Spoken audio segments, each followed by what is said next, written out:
Hey, first graders. Last week we talked about how some of the best stories are stories that come from your own heart. You made a map of your heart that includes all kinds of things that are important to you and could be ideas for stories that you can tell. When authors write stories from their heart, they call them narrative stories. A narrative story is something that happened to you, or it's an experience that you had. It comes from your own life and your own experiences and not somebody else's. So, when we think and talk about narrative stories, there are some special words that we use.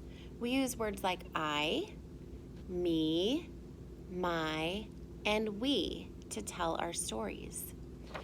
I have an example for you. I was thinking about a story that I could tell, and so I looked at my heart map for ideas, and I settled on this idea: places I visited. I thought that I would like to tell you a story about a place that I visited. I wrote it down so that we can see some of those narrative words in my story.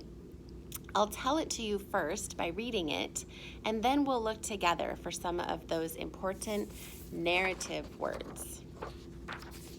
Here's my story. I love to travel with my family. Last summer, we went to England. We saw lots of old castles. We visited our friend in London. My favorite place was the art gallery. I also liked hiking with my family in the country. We saw sheep in the mountains and even a wild horse. I would like to go back to England someday. So that's my story. Let's see if we can find some narrative words that show this comes from my own experience. You ready? Here's one. I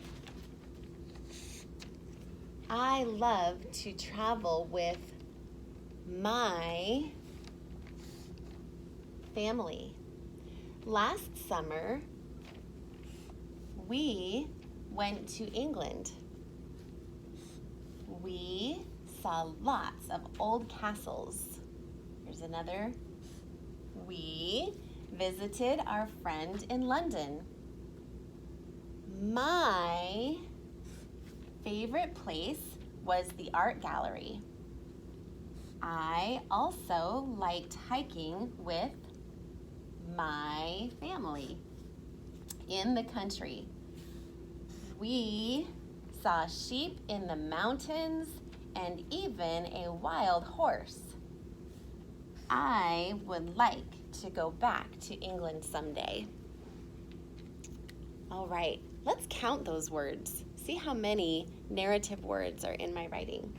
1, 2, 3, 4, 5, 6, 7, 8, 9, 10. So first graders, your job today is going to be to think about something that you could write about, something that's from your own experience, something from your own heart. You'll look at your heart map to help you get ideas, and then we're going to ask you to share on Flipgrid what you might want to write about this week. All right, can't wait to see.